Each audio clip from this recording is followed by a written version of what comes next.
most watched newscast in America. More Americans watch World News Tonight with David Muir than any other newscast. Right now on News Channel 6 at 7, tourism in the Peach State, what state leaders are doing to boost Georgia's second largest industry, and real-world life lessons on and off the field, what one Aiken High School coach is doing to prepare his students for more than just sports. As your News at 7 starts right now. Live from Television Park, this is WJBF News Channel 6 at 7. Well, good Thursday evening to you. I'm Kim Vickers. Thank you so much for joining us. Our coverage you can count on begins with a man accused of killing his ex-wife and her mother was in court today for his first hearing. The shooting happened last month in the parking lot of Best Buy in Augusta. Hajir Talebzadeh is charged with 2 counts of murder and 1 count of child cruelty. That charge comes from the shootings happening in front of the couple's 5-year-old son. Today, Magistrate Court Judge LaJoy Williamson heard evidence in the case. She then bound the case over to Superior Court. 3 people are in custody after an investigation by the Richmond County Gang Task Force. Damian Bell, Zaquan McNair, and Kenneth Tanksley all face charges after a search at the Archer Green Apartments this afternoon. Bell is charged with gang activity, drive-by shooting, criminal damage to property, cruelty to children, and drug charges. McNair is charged with gang activity, drug charges, and murder in connection with the 2024 shooting on Ellis Street.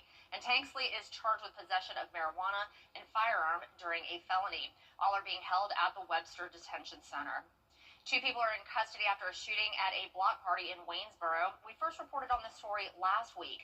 Nigel Newkirk and Jakari Crawford are facing charges including aggravated assault, criminal damage to property, and reckless conduct. Investigators say gunfire erupted at a party on Virginia Avenue as deputies were attempting to break up the crowd. A deputy, Charles Schofield, and another victim were shot. Deputy Schofield has been released from the hospital. The other victim has not. Bond was denied for Newkirk and Crawford. Well, it's time now for a first check of your weather forecast with Chief Meteorologist Jenna Petracci. Jenna, just such a gorgeous fall day. Yeah, it was picture perfect today. Again, Kim, we have had such great weather this week, and that trend will continue into our Friday. Right now on our Terry Lambert Hyundai Skyview Cam, you can see some high-level clouds there in Emmanuel County with the pretty colors as the sun has now set. That sunset was at 6:45, and this morning was very cold at 39 degrees. That puts us 11 degrees below average. Our high temperature was right around average at 78. Around the CSRA, we're down to 64 already in Aiken, but still at 73, around 10 degrees warmer in Louisville. Augusta at 69, 71 in Gibson, and 70 in Edgefield. Dew points are in the 30s and 40s, so very dry air is in place. Winds are coming out of the southwest, 5 miles per hour in Augusta, just 7 in Lincolnton and McCormick, with gusts now only up to around 10 miles per hour as well. So the gusts we had earlier up to 20 miles per hour are no longer, and we'll continue to see those winds settle down overnight with calm conditions tomorrow morning. I'll have more details on your forecast coming up, but back to you, Kim. All right, Jenna, thank you. Well, Georgia continues to see record-breaking tourism now 3 years in a row. Atlanta Bureau Chief Arshad Shashadri report. Well, Augusta City leaders facing some of the toughest budget decisions in years. Commissioners holding their first work session on the administrator's 2026 budget proposals. The recommendations calling for spending cuts to city departments and outside agencies to offset a $20 million shortfall. The biggest component is a $16 million property tax increase, something the mayor does not support. We've got to stand on the side of the taxpayer. I believe there's opportunities for us to make this a more efficient government, and I'm here today to hear solutions on how we could close this deficit and continue to deliver services that we got to continue to deliver for the taxpayers. The administrator recommendations include an $800,000 cut to bus service. Those cuts would result in Saturday service being eliminated. The next budget session is on Monday. Work is now underway to repair a collapsed bridge over I-20 in Aiken County. In June, a tanker crash and explosion caused the old Valcluse Road Bridge to fall. The South Carolina Department of Transportation just received $8 million in federal funding to help fix it. The bridge is expected to be completed by next spring. Well, Doctors Hospital of Augusta has a new graduate medical education space. A ribbon-cutting ceremony was held earlier today. Doctors can now train medical graduates through a residency program. Located in the Heart, Lung, and Vascular Building, the new space will have a simulation lab to represent service lines within Doctors Hospital. It will also have study rooms and lounges with showers and lockers. We know that there are not enough physicians in our community and that there are a lot of unmet needs for healthcare services across the CSRA. This new residency program represents an opportunity for us to help bolster that future generation of physicians and make sure that our patients here at the hospital and our community across the CSRA can have access to quality health care. The first class of residents arrives July 2026.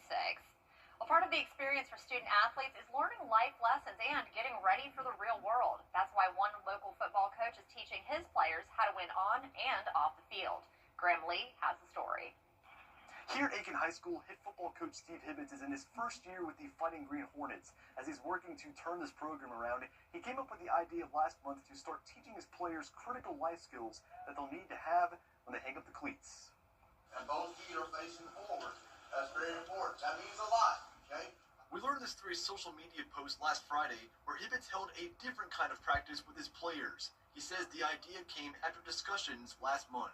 I was thinking with some of our coaches, well, while we have them all, why don't we teach them some things that we probably think they might not be getting otherwise? The head coach worked with other coaches and school administrators to teach these student athletes how to be young men. They practiced a proper handshake, holding eye contact, and engaging in conversation with other adults. Just having those little things polished and just kind of knowing how to interact and how to carry yourself, it can really go a long ways in meeting and greeting with schools or potential employers. We really promote a family culture and family community within our school and throughout our organizations here at Aiken High School. So I definitely think that these kids are also getting that culture and atmosphere. For the head coach, Friday night football games are still important, but he says these sessions are part of his mission to teach his players how to win in the bigger game of life. We want them to have those skills that are going to help them be successful in whatever they do. And we just feel like the things that we're going to teach them, just football is not enough. And we need to teach them those skills that are going to help them be successful in a job, social settings, being a better dad. So we have a lot of things planned for them. Coach Hibbett says they'll have a new theme each week through the end of the year. The next lessons up for these young men are how to handle job interviews and how to tie neckties. In Aiken, Graham Lee, WJBF, News All 6. Coming up, high beef prices, why some farmers are not happy with what plans the White House administration is making. We'll have those details when we return. Hey there, Georgia. I'm John Crow with your cat. But other farmers say that while they're grateful, they still need more help with soaring prices, a dwindling workforce, and terrorists. Another round of sunshine for us to enjoy tomorrow, but we will start to see more cloud cover this weekend, followed by some chances of rain. I'll have your full Vapor 6 forecast with a look at some chilly temperatures coming up. It's a trap. For a great deal at GeraldJonesHonda.com. Hey guys, it's Anna Christina here for Roof Savers, and we're proud to introduce our proven, lab-tested, patent-pending Renew It 17, the only asphalt shingle preservation product that provides 17 continuous years of coverage for your roof with just one application and one treatment. Renew It 17 has been rigorously field tested and proven effective on over 1 million square feet of surfaces across the United States. If you're concerned about the age of your roof, leaks, black streaks, or the little tiny rocks from your roof ending up in your gutters or driveway, we're here to help. The Roof Savers 3-step process includes a comprehensive roof tune-up to address nail pop-ups and replace missing shingles. We then soft wash your roof to remove algae and black streaks. Finally, we apply patent-pending Renew It 17. And Roof Savers is the only asphalt shingle roof and multi-surface technology company tested and approved by the Wounded Warrior Program. America's #1 choice for roof preservation. Roof Savers. Save your roof, save your money. Now, your most accurate forecast with WJBF Live Viper 6. Welcome back. I want to start out with a very special shout out to our weather kid of the week. This is Susie from Martinez. Susie is in the 6th grade, and she has known for a while now since that she wants to be a meteorologist one day when she grows up. And after meeting her, I definitely think she can accomplish her goal. She did a fantastic job giving the forecast on the green screen. She was so sweet, and she has very big goals. In fact, she wants to be the chief meteorologist one day at Good Morning America. So watch out, Ginger Z. She is coming your way. Thank you so much for coming by, Susie. It was so great meeting you and your family. And it was also great going to Douglas Elementary School earlier today. I got to speak with these 3rd and 4th grade students. They were fantastic and so excited to learn all about the weather. And I definitely think we have some future meteorologists in this group as well. So some very fun tours and visits for me this week. Our Terry Lambert Hyundai Skyview cam now at Augusta Regional Airport, showing a beautiful sunset, some nice colors in the sky as we're sitting at 69 degrees with a southwest breeze of 5 miles per hour. Dew points are in the upper 30s, and around the CSRA, some of us are still at the 70-degree mark, others falling down to around 64.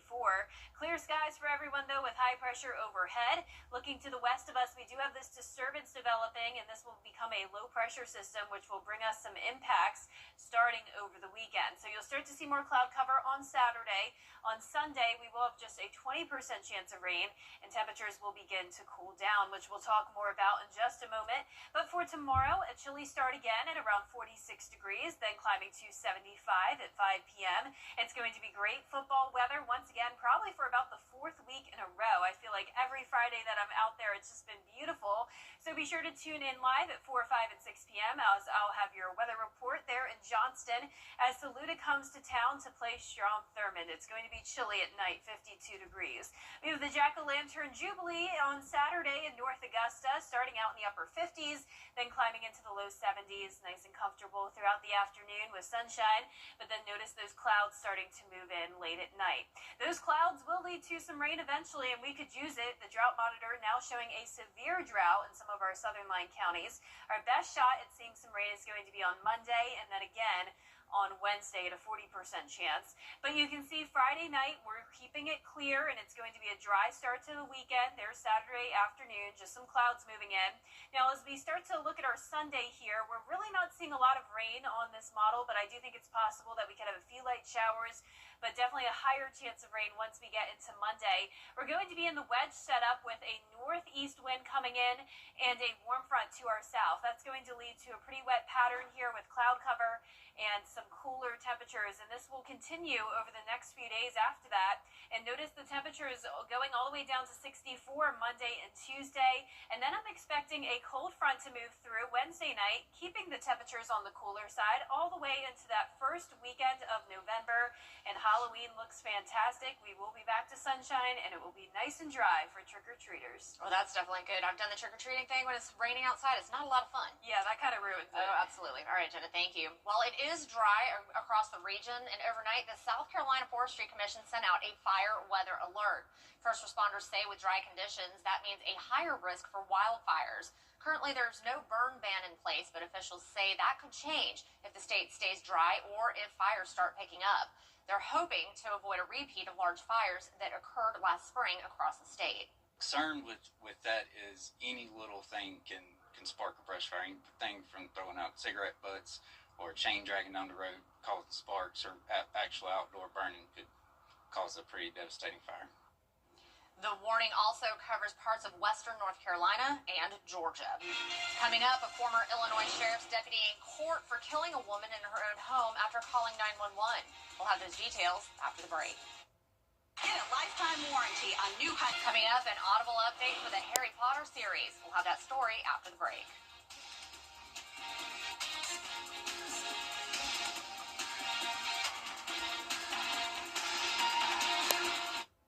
It's a spooktacular. Subaru.com. Well, if you ever wanted to jump into the magical world of Harry Potter by reading the books, but you have a hard time creating voices in your head for every character, well, Audible is giving fans a new way to listen to the books.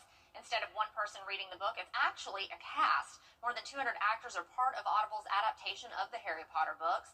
The first audiobook, Harry Potter and the Sorcerer's Stone, comes out on November 4th. The remaining 6 audiobooks will be released monthly after that. I'm one of those people that can see and hear when I'm reading in my head like I'm watching a movie, so this is not a problem for me, but it came to my attention a couple years ago that there are people that can't do that they're just reading words on a page. So I think this would be like really helpful for those people to help bring it to life, but I can't listen to audiobooks. Yeah, I should probably try it. I've tried to read the Harry Potter books. Can't do it. I'm not a reader. I haven't really even done audiobooks. Just not really in the books. I love TV shows, I love movies, I love the Harry Potter movies, and I have been wanting to watch those again. Sometimes, Dave, They're so from good. beginning to end. I mean, it's been a few years, so I feel like it's time that I can do it again. And they're on TV all the time, so you can always catch one of the Harry Potter movies. Exactly. It's a good time of the year for it. This time of the year, it's great to be inside with a movie on. It's going to be chilly again tonight, so you're definitely going to want to snuggle up with a blanket, maybe put a movie on tonight, as temperatures will be in the middle 40s. Highs tomorrow are going to be nice and comfortable again in the low to mid 70s. And your 10-day forecast is showing more cloud cover moving in this weekend, with those rain chances picking up, especially on Monday and then again on Wednesday. Cooler high temperatures next week in the mid 60s. Great Halloween weather, back to sunshine. Yeah, it looks like it's going to be a good weekend to be outside with your family. Yeah, loving it. All right, well, that's all we've got for now. Our next news is right here on News Channel 6 at 11. Have a great night.